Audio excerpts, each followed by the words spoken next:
অপ্রচলিত পণ্য হিসাবে কিন্তু মাছের আঁশের কোনো অভাব হওয়ার কথা না। বাংলাদেশের নদীমাতৃক দেশ এবং সমুদ্র আমাদের চারপাশে।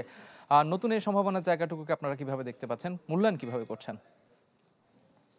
ধন্যবাদ আমাকে আজকের এই অনুষ্ঠানে আমন্ত্রণ জানাবার জন্য। আসলেই আজকে আমরা এমনই একটি অপ্রচলিত বিষয় নিয়ে আলোচনা করছি, যেটা আসলে বেশিরভাগ মানুষের কাছে অত বেশি পরিচিত নয়। পরিচিত একভাবে, সেটা হচ্ছে যে এটি একটি বর্জ্য পদার্থ হিসেবে আমরা বেশিরভাগ মানুষ চিনি।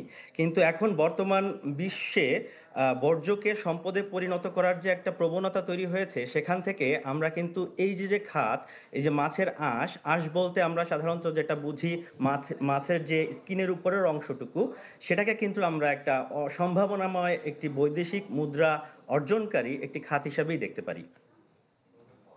যে অবস্থা দেখতে পাচ্ছি, সরকার বিভিন্ন ধরনের পদক্ষেপ নিচ্ছে অপ্রচলিত পণ্যগুলোকে সামনে নিয়ে আসার জন্য। এই ধরনের আঁশ বা আপনারা গবেষণার জন্য যে ধরনের মাছের উৎপাদন হয়, বিদেশে রপ্তানি যে সম্ভাবনা তৈরি হচ্ছে, আপনারা যারা গবেষণা পর্যায়ে বা বিশ্ববিদ্যালয় পর্যায়ে আছেন, যারা এই নিয়ে কাজ করছেন, তারা এই সম্ভাবনাটুকুকে কেমন দেখতে পাচ্ছেন?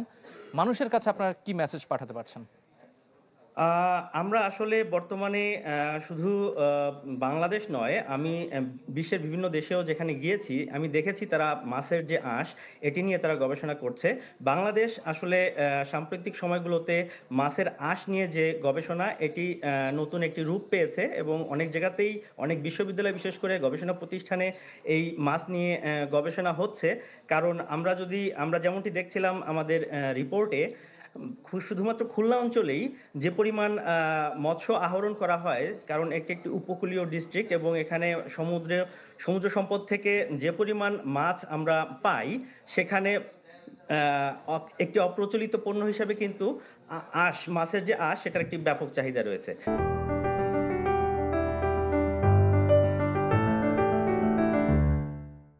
সেই চাহিদার খুব অল্প পরিমাণ আমরা যোগান দিতে পারি বাজারে। বিশেষ করে খুলনার যে বড় ৫টি বাজার রয়েছে, সেই বাজার থেকে প্রতি বছর বর্তমান একটি গবেষণায় দেখতে পেয়েছিলাম যে ৪.১ মেট্রিক টন শুকনো পরিমাণ মাছের আঁশ কিন্তু উৎপাদন করা সম্ভব। কিন্তু এর যে বাজার, এটি ৮,৩৯৯ মেট্রিক টন পর্যন্ত কিন্তু পৌঁছানো সম্ভব।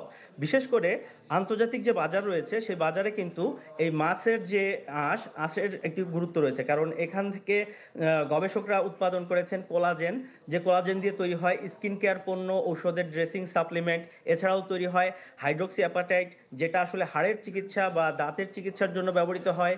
এছাড়া কিন্তু কেরাটিন, খনিজ প্রোটিন, এই জাতীয় অনেক উপাদান কিন্তু বৈশ্বিক বাজারের চাহিদা রয়েছে। এছাড়া আমরা যদি এর ব্যবহারের কথা চিন্তা করি, বিভিন্ন খাদ্য ও ফার্মাসিউটিক্যালসের ক্ষেত্রে ক্যাপসুলের যে কভারটা আমরা দেখি, সেটাও কিন্তু এই যে আঁশের যে উপাদান, এখান থেকে কিন্তু প্রডিউসড হয়। এছাড়া যে জেলাটিন, জেলি, কসমেটিক্স পণ্য, এই জাতীয় জিনিস কিন্তু আমরা এই আঁশ থেকে পেয়ে থাকি। এছাড়া যে আমরা আগুনে পোড়া বা বার্ন ড্রেসিং যে উপাদানটি, সেটাও কিন্তু এই মাছের আঁশ থেকে এসে যাচ্ছে। তো সুতরাং আমরা যদি এই যে মাছের আঁশ, এটা কিন্তু পরিবেশগত বর্জ্য পরিশোধন বা হ্যাভি মেটাল শোষণেও কিন্তু এটা ব্যবহৃত হতে পারে। সুতরাং আমি আসলে ব্যবহার বলে শেষ করা যাবে না, এর বহুবিধ ব্যবহার কিন্তু বর্তমান বিশ্বে এবং বাংলাদেশেও কিন্তু আমরা দেখতে পাচ্ছি। কিন্তু যে অর্থনৈতিক সম্ভাবনাটা, এর যে অনেক বেশি সম্ভাবনা, যেটা ৮ থেকে ১০% প্রতি বছর বার্ষিক প্রবৃদ্ধি হচ্ছে এই কোলাজেন মার্কেটটা, কিন্তু এই সম্ভাবনাটা কিন্তু নানান ধরনের চ্যালেঞ্জ আমাদের দেশে আমরা ফেস করছি। যেমন সেই এর চ্যালেঞ্জগুলো যে পার করে আসলে বাংলাদেশের এই খাতটুকু আরো অনেকটুকু এগিয়ে যাবে, আশাবাদ ব্যক্ত করছি। ডক্টর তারেক, আপনাকে ধন্যবাদ আমাদের সাথে যোগ দেওয়ার জন্য। দর্শক, মাছের আঁশের বিষয়ে খুলনা বিশ্ববিদ্যালয়ের সহযোগী অধ্যাপক ডক্টর শেখ তারেক আরাফাত আমাদের সাথে যুক্ত হয়েছিলেন।